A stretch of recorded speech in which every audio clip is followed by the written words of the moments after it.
Guy, I will show you the walkway over the Hudson River, upstate New York. It's really beautiful, so come and join me. If you like this channel, please like, share, comment, ring the bell, and if you can subscribe. So let me take you to the walkway in Hudson River. Poughkeepsie, New York.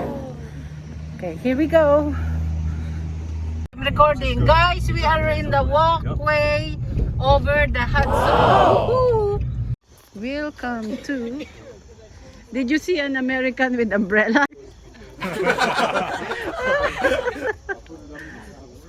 Look at this. What's this? Oh!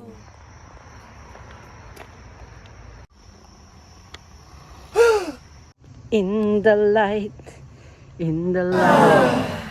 of Jesus.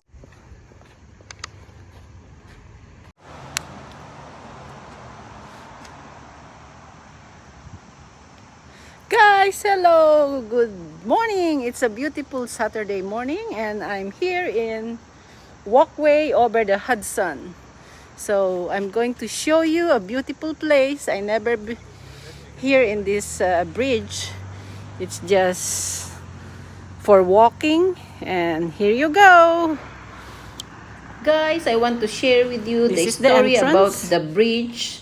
The bridge, now known as the Walkway Over the Hudson, opened in 1889 as the Poughkeepsie Highland Railroad Bridge to transport Western raw materials Beautiful to place Eastern to walk, industrial especially if you have centers. someone to hold Rosendale hands. cement was Okay? used in So the I don't have original anyone, so I hold my construction of the water. piers. At the time of its opening, it was the longest bridge in the world.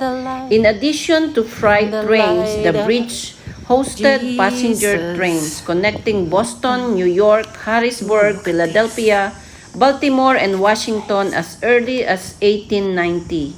Trolley cars, termed rapid transit, were modified to run on both trolley and railroad tracks and serve tourists, students, and shoppers from New Paltz to Lucky Platz. Special West Point football trains ran from 1921 to 1930. Circus trains, milk trains, trains of hogs and cattle. The uses were varied, it's beautiful. and the impact was huge. At its peak, as many as 3,500 rail cars crossed the bridge each day. There were two sets of track until 1918, when gauntlet track, also called interleaved track, was installed to handle the weight of heavier locomotives. It was removed in 1958. During World War II, the bridge was painted black to make it less visible in the event of an attack. Painting continued until the 1960s. The high quality of the steel used in the original construction does not need to be painted. Metal experts during reconstruction stated that the absence of paint, in fact, helped keep the steel in the good condition it is in today. The fire that destroyed the tracks in 1974 was probably started by a spark from a train's brakes from Carleton Mabis bridging the Hudson. An hour after a Penn Central train with 100 cars crossed the bridge on May 8, 1974, a thick cloud of black smoke hung over the bridge. Wooden ties were smoldering and wooden walkways were burning, fanned by a moderate breeze. Because Penn Central had no guards or maintenance men on the bridge at the time, the fire was not quickly reported. When firemen arrived at the site, they found they could not easily pump water up to the top of such a high bridge. When they tried turning on the water to flow into the steel pipe which ran the length of the bridge, a line meant to help fight fires. They fought that because it had not been drained halfway. the previous winter. Halfway walk. It had burst at several points. Penn Central had known it but not repaired it. Rebuilt and reopened in October 2009 as the Walkway Over the Hudson State Historic Park, thanks to the efforts of a dedicated friends group, the Dyson Foundation, many donors, and New York State. At 212 feet above the Hudson River, this 1.28-mile linear park boasts scenic views north to the Catskill and south to the Hudson Highlands. The walkway is part of the Hudson Valley Trail Network Hudson Walkway, and was inducted into the Rail Trail Hall of Fame in 2016. It connects Ulster County's Hudson Valley Rail Trail to the Williams R. Steinhaus Duchess Rail Trail. The ADA-compliant 21-story glass elevator provides seasonal access from Poughkeepsie's waterfront at Upper Landing Park, a short walk from the Metro North train station. The walkway welcomes more than 600,000 visitors annually from all over the world who enjoy walking, cycling, and running amidst its scenic beauty. Today, the walkway is operated and owned by New York State Office of Parks, Recreation and Historic Preservation and the New York State Bridge Authority. It is open year-round, offering programs, events, and tours made possible through membership and donations to the Walkway organization. Walkway Over the Hudson gratefully acknowledge the donors named here for their visionary leadership and generous contribution to the creation, enhancement, and stewardship of this majestic state park, the world's longest elevated pedestrian bridge. Wow! So those with the bronze name are donors. So God bless them all. It's beautiful. Okay. So nice. We'll see. Let's see what's written here. So let's educate ourselves.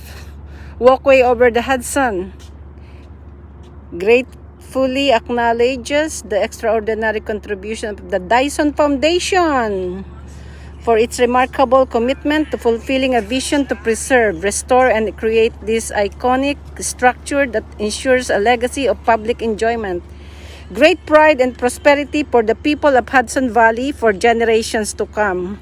September 9, 2011. Beautiful.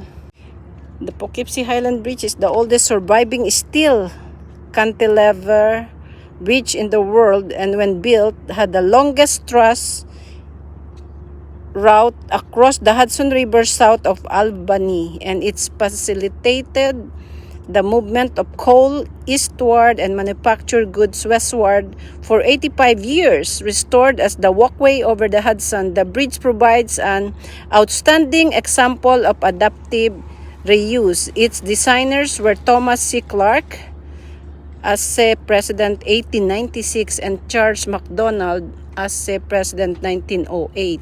Constructed 1886 to 1889, dedicated to 2009. What a beautiful story of this bridge, okay? So, I'm still in the middle. And, okay. Poughkeepsie Railroad Bridge has been placed on the National Register of Historic Places in 1979 by the United States Department of the Interior. William G. Pomeroy Foundation, 2019.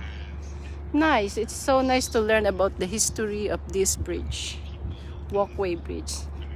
Where are my friends? Oh, they reached the end. I'm still in the middle.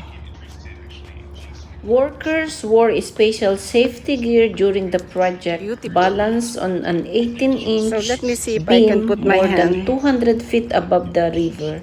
Iron worker Oh, is it Kate scary? Ace Gruber Look installed at that. That's a beautiful sheer houses by studs the to reinforce water. the bridge's superstructure in summer 2009.